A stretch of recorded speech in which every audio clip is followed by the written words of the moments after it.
Hello everyone, welcome back to my YouTube channel. आज की video में हम डिस्कस करने वाले हैं very important topic boat and stream problem. तो आइए अंडरस्टैंड करते हैं इस टॉपिक को क्वेश्चन की हेल्प से। Before we start the solution of this question friends, हमें कुछ टर्म्स को अंडरस्टैंड करना जरूरी है। यहाँ पर सबसे पहले मीनिंग अंडरस्टैंड करते हैं स्ट्रीम क्या है। The moving water in a river is called a stream. तो रिवर के मूविंग वाटर को फ्रेंड्स हम स्ट्रीम बोलते हैं। अब हम अंडरस्टैंड करते हैं the meaning of terms upstream and downstream, जिस पर कि हमारा एंटायर क्वेश्चन बेस्ड है। Now we have the term upstream. If the boat is flowing in the opposite direction to the stream then it is called upstream, और उसमें net speed को बोला जाता है upstream speed.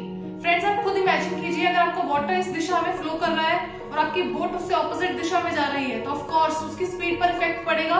In that case speed will B decreased. इसको मैं diagram की help से एक्सप्लेन करती हूँ कि कैसे स्पीड पर इसका इफेक्ट पड़ेगा।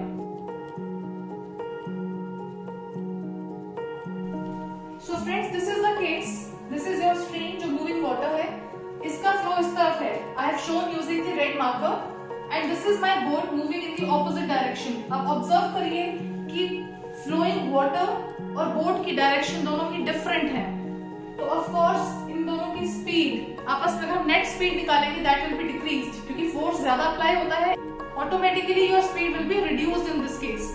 तो जब भी आपके पास अपस्ट्रीम स्पीड की बात होती है फ्रेंड्स, आपको दोनों स्पीड्स का डिफरेंस लेना है। अगर एक की स्पीड आपने x kilometre per our suppose की हुई है और दूसरे की स्पीड आपने y किलोमीटर पर आवर ली है मान लीजिए, तो इसकी नेट स्पीड आपको निकालनी है by doing x minus y kilometre per hour. So here I am talking about the case of upstream. ये केस है फ्रेंड्स अपस्ट्रीम स्पीड का। Now let's understand the meaning of term downstream. उसके बाद हम इस क्वेश्चन का solution find out करेंगे।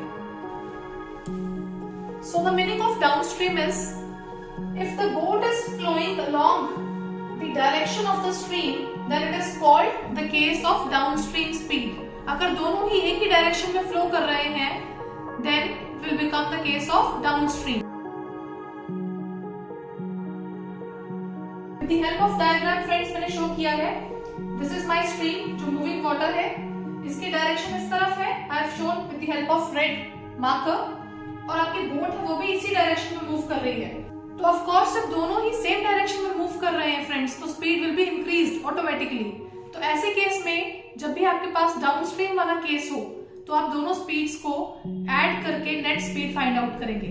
I mean to से, अगर आपकी बोट की स्पीड है x किलोमीटर पर आवर और स्ट्रीम की जो स्टिल वाटर की स्पीड है suppose that is y kilometre, so in the case of downstream हम बात कर रहे हैं, your net speed will be taken as x plus y kilometre per hour. So friends, I hope आपको stream, downstream और upstream इन तीनों का मीनिंग क्लियर हो चुका है। अब हम इस क्वेश्चन को सॉल्व करते हैं।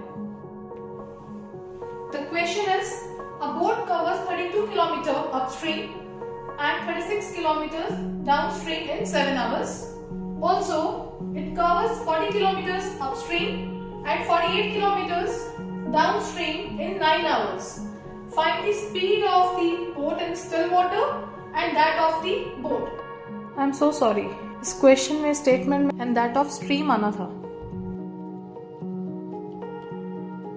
So friends, यहाँ पर हम दो स्पीड की बात कर रहे हैं। एक तो है speed of boat in the still water और एक है स्ट्रीम मूविंग वाटर की हम स्पीड की बात कर रहे हैं। तो हमें दोनों स्पीड्स को फाइंड आउट करने के लिए पहले दो तरह की स्पीड्स को एज्यूम करना होगा। लेट करके चलेंगे और दो डिफरेंट वेरिएबल्स हम इनके लिए यूज करेंगे because we are talking about two different speeds here.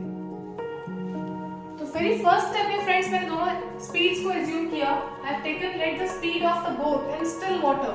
Still water में बोट की स्पीड मैंने लेट की x kilometre per hour and the speed of stream, इसको मैंने लिया y किलोमीटर पर आवर। और अब हम कॉन्सेप्ट यूज करेंगे upstream and downstream. So now we are finding upstream speed. जैसा कि अपस्ट्रीम की केस में डेफिनेशन में मैंने बताया, both are moving in the opposite direction, therefore जो स्पीड है वो रिड्यूस हो जाएगी एंड नेट स्पीड आप फाइंड करते हैं by taking the difference of both the speeds. तभी मैंने यहाँ लिखा x minus y kilometre per hour. This is the speed upstream. और आप डाउनस्ट्रीम स्पीड कैसे फाइंड करेंगे? डाउनस्ट्रीम के केस में friends both are moving in the same direction, of course speed will be increase, तो दोनों की स्पीड्स को ऐड ऑन किया जाएगा। This will be equal to x plus y kilometre per hour. और हमें स्पीड, टाइम और डिस्टेंस के कॉन्सेप्ट की यहाँ पर जरूरत पड़ेगी। हमें पता है डिस्टेंस, स्पीड इनटू टाइम। तो यहाँ से फ्रेंड्स अगर मैं टाइम की बात करूं, क्योंकि हमें टाइम आवर्स में स्टेटमेंट में गिवन था, तो अगर आपको यहाँ से टाइम कैलकुलेट करना है, the speed will be taken in divide, तो ये आपके पास आ जाएगा distance upon speed equals to time. इसी कॉन्सेप्ट को, इसी लॉजिक को यूज करते हुए you will frame the equations. आपको पेयर ऑफ इक्वेशंस मिलेगा जिसे साइमल्टेनियसली आप सॉल्व करके वेरिएबल्स को फाइंड आउट करेंगे। उसके बाद फ्रेंड्स मैंने लिखा time taken to cover 32 kilometre upstream. Upstream को फॉलो करते हुए कितना किलोमीटर हमने डिस्टेंस कवर किया? 32। तो उसका टाइम हमने फाइंड किया डिस्टेंस अपॉन अपस्ट्रीम की जो स्पीड थी, तभी मैंने लिखा 32 divided by x minus y। इसी तरह आपको डाउनस्ट्रीम की तरफ भी डिस्टेंस कुछ गिवन है, अब आप उसका टाइम टेकन फाइंड करेंगे। And time taken to cover 36 kilometre downstream. Downstream की तरफ से हमने कितना किलोमीटर कवर किया बोट ने? 36। तो इसका टाइम टेकन फाइंड किया डिस्टेंस 36 अपॉन डाउनस्ट्रीम की स्पीड जो हमने x plus y kilometre find की हुई है, राइट? अब ये total journey upstream plus downstream, total journey को फ्रेंड्स लगे 7 आवर्स, तो आप कर देंगे this plus this equal to 7। So I've written over here, but total journey took 7 hours. Therefore, upstream और downstream दोनों को मिला के मैंने equal to 7 लिखा. This is my first equation. इसी तरह स्टेटमेंट में given जो next condition है उसको यूज करते हुए फ्रेंड्स आप second equation फ्रेम करेंगे। तो next condition में हमारे पास है time taken to cover 40 kilometers upstream. Time taken find करने के लिए डिस्टेंस लिखा 40 और अपस्ट्रीम की स्पीड होती है x माइनस y, मैंने ये लिखा। नेक्स्ट हमें 48 किलोमीटर की जर्नी फ्रेंड्स डाउनस्ट्रीम में बोट ने कवर किया। Time taken is 48 divided by downstream speed x plus y। पर टोटल जर्नी अपस्ट्रीम और डाउनस्ट्रीम की मिलाकर टोटल जर्नी का टाइम था 9 hours. So you will do this plus this equal to 9 hours. This will be your second equation. Therefore 40 upon x minus y plus 48 upon x plus y. You will put it equals to the total time taken 9. This is your second equation, friends. Now we have got both the equations and we will solve them simultaneously. One important thing here, equation solve करने से पहले आपको इस चीज का खास ध्यान रखना है, जब भी आपके वेरिएबल्स डिनोमिनेटर में हो, like it is the form 1 upon x minus y and 1 upon x plus y, तो पहले आप इसको डायरेक्टली सॉल्व ना करके u, v या कुछ भी वेरिएबल्स एज्यूम कर सकते हैं। u, v की इक्वेशंस को आप सॉल्व करेंगे and then at the end you will convert it into the x and y form, क्योंकि आप इनको डायरेक्टली इस तरह से सॉल्व नहीं कर सकते हैं। Your variables are lying in the denominator, तो पहले इन्हें कुछ और एज्यूम करना पड़ेगा। So I have written put 1 upon x minus y को मैंने u लिया, 1 upon x plus y को फ्रेंड्स मैंने वेरिएबल v एज्यूम किया और उन्हें इक्वेशन 1 और 2 में पुट किया। वेरिएबल्स को पुट करने के बाद इक्वेशन 1 एंड 2 में जो नई इक्वेशंस आई, दीज आर द इक्वेशंस जिन्हें मैंने इक्वेशन 3 एंड 4 का नेम दिया। अब आप इक्वेशन 3 एंड 4 को साइमल्टेनियसली सॉल्व करके वेरिएबल्स u एंड v को सिंपलीफाई करेंगे और लास्ट में हम उसको x एंड y की फॉर्म में कन्वर्ट कर देंगे। फ्रेंड्स, इक्वेशन 3 एंड 4 को सॉल्व करना that is totally your choice which method you want to adopt. Elimination भी हम सीख चुके हैं, सब्स्टिट्यूशन मेथड भी हमें आता है, that is totally your choice कि आप कौन से मेथड की हेल्प से इन इक्वेशन 3 एंड 4 को सॉल्व करना चाहते हैं।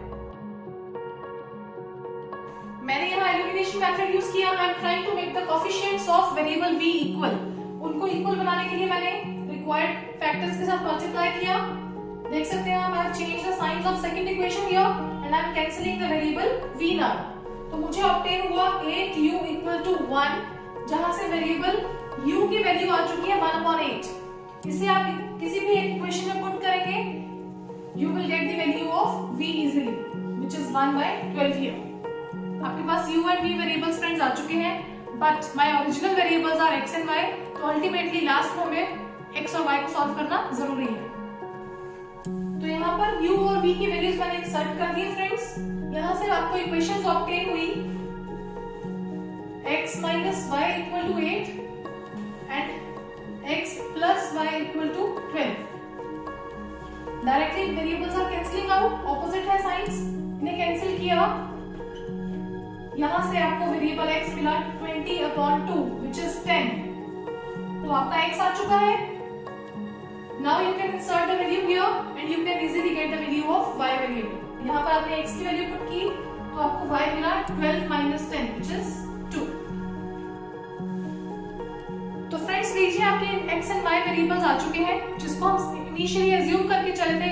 Speed of the boat in still water हमने x लिया था, तो x किलोमीटर पर आवर हमारी बोट की स्पीड आ चुकी है, और y हमने एज्यूम किया था स्ट्रीम की स्पीड को, तो 2 किलोमीटर पर आवर आपकी स्ट्रीम की स्पीड आ चुकी है। Hence, the speed of the boat in the still water, जो कि हम x लेकर चले थे, तो x की value I 10, so it is 10 kilometre per our, and the next speed, जो कि स्ट्रीम की स्पीड थी y, that is equal to 2 kilometre per our. I hope friends you will like this video। Video पसंद आए तो इसे आगे ज्यादा से ज्यादा शेयर जरूर करिए। अगर आप मेरे चैनल पर नए हैं, you are watching this video for the first time, don't forget to press the subscribe button. Do like it. I'll meet you in the next video. Till then, stay happy, stay tuned. Thanks for watching.